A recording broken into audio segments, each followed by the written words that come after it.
ಅದು ಕೂಡ ನಾನು ಹೇಳುವಾಗ ಬರ್ತಿದ್ದೇನೆ.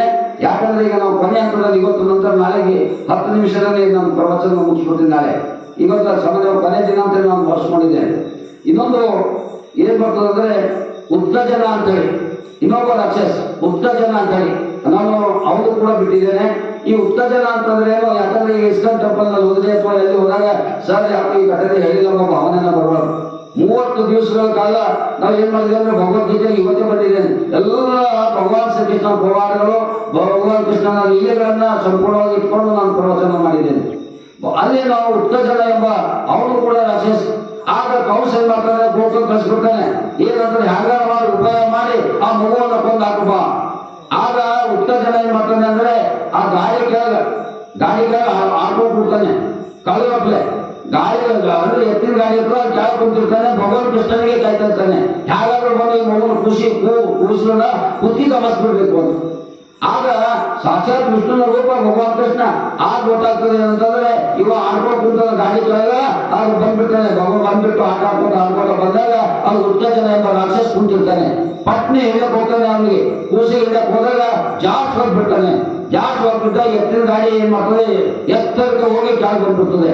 ಈ ಮತ್ತೆ ಎತ್ತರಕ್ಕೆ ಹೋಗಿ ಕೆಳಗೆ ಬಂದ್ಬಿಡ್ತದೆ ಈ ಎತ್ತಿನ ಗಾಡಿ. ಆ ಉತ್ತಜನ ಏನ್ ಮಾಡ್ತಾನೆ, ಕುಂತು ಕೆಳಗ ಮಗಾಗಿ ಆಗ ತನ್ನ ಪ್ರಾಣವನ್ನು ಕಳ್ಕೊತಾನೆ ಉತ್ತಜನ ಕೂಡ. ಹೀಗೆ ಭಗವಾನ್ ಕೃಷ್ಣನ ಒಂದೊಂದು ಪವಾಡಗಳು ಒಂದೊಂದು ಶಕ್ತಿಗಳು ನಮ್ಗೆ ಏನ್ ಮಾಡ್ತಾರೆ ಅಂದ್ರೆ ಜೀವನದಲ್ಲಿ ಅನೇಕ ಜನ ನಮ್ಮನ್ನು ಕೂಡ ಕಾಡ್ತಾರೆ.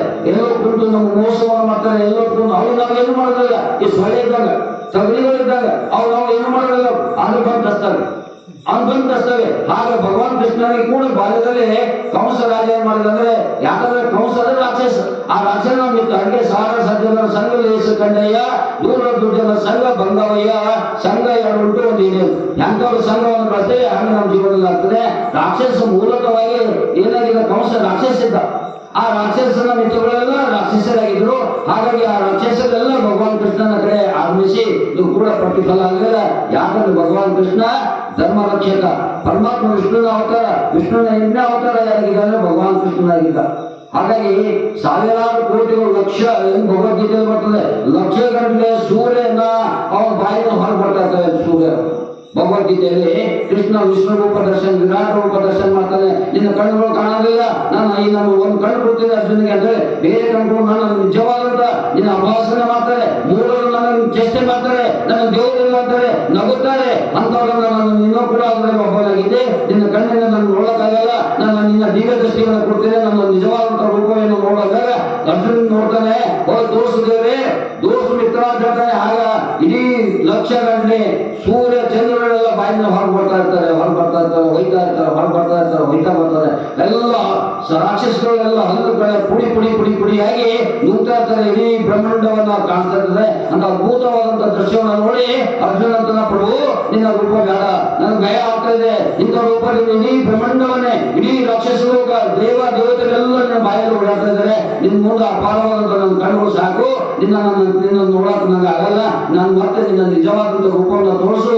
ನಾನು ಮತ್ತೆ ಶರಣರಾಗಿದ್ದೇನೆ. ನಾನು ಈಗ ಯುದ್ಧವನ್ನು ಮಾಡ್ತೇನೆ. ನಾನು ಕೂಡ ನಿನ್ನ ಸಾಥವನ್ನು ಕೊಡ್ತೇನೆ ಅಂತ ಧರ್ಮ ರಕ್ಷಣೆಯನ್ನು ಮಾಡ್ತೇನೆ.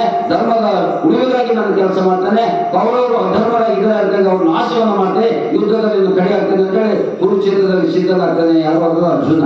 ಹೀಗೆ ಭಗವಾನ್ ಕೃಷ್ಣ ಅಂದ್ರೆ ಧರ್ಮದ ರಕ್ಷಕ, ಭಗವಾನ್ ಕೃಷ್ಣ ಅಂದ್ರೆ ಧರ್ಮದ ಉದ್ಧಾರಕ, ಧರ್ಮದ ಸ್ಥಾಪನೆಗಾಗಿ ಭಗವಾನ್ ಕೃಷ್ಣ ಈ ಭೂಮಿ ಮೇಲೆ ಜನ್ಮವನ್ನು ತಾಳಿದ. ಹಾಗಾಗಿ ಯಾರು ಕೃಷ್ಣನ ನೆನೆಸರಿ, ಯಾರು ಕೃಷ್ಣ ಪರಮಾತ್ಮನ ಸದಾ ಕಲ್ಯಾಣ ಮಾಡ್ತಾರೆ, ಅವ್ರಿಗೆ ಯಾವ ಗ್ರಹಗಳು ಬರಲ್ಲ, ಯಾವ ದುಷ್ಟ ಶಕ್ತಿ ಬರಲ್ಲ. ಈ ಕಾಗಸೂರನ ಹಂಗ, ಯಶಸ್ಸೂರನ ಹಂಗ, ಅಷ್ಟಸೂರ ಹಂಗ, ಬುದ್ಧನಿ ಹಂಗ ಎಲ್ಲ ನೆನೆದರೆ ಮಾಯವಾಗಿ ಬಸ್ ಮಾಡ್ಬಿಡ್ತವೆ. ಹಾಗೆ ಕೃಷ್ಣನನ್ನು ನೆನೆದರೆ ಪುರಾತನ ಕಷ್ಟವೊಂದಿಷ್ಟಿದೆ ಎಂಬ ಮಾತನ್ನು ಹೇಳಿದರೆ ಇಲ್ಲಿವರೆಗೆ ಕೇಳಿದಂತ ತಮ್ಮೆಲ್ಲರಿಗೂ ಮತ್ತೊಮ್ಮೆ ನಮಸ್ಕಾರವನ್ನು ಸಲ್ಲಿಸಿ ಇಂದಿನ ಪ್ರವಚನ ಮುಗಿಸ್ತೇನೆ. ಎಲ್ಲರಿಗೂ ಶರಣಾರ್ಥಿ. ನಾಳೆ ಕೇವಲ ನಮ್ದು ಕೊನೆಯ ದಿವಸ.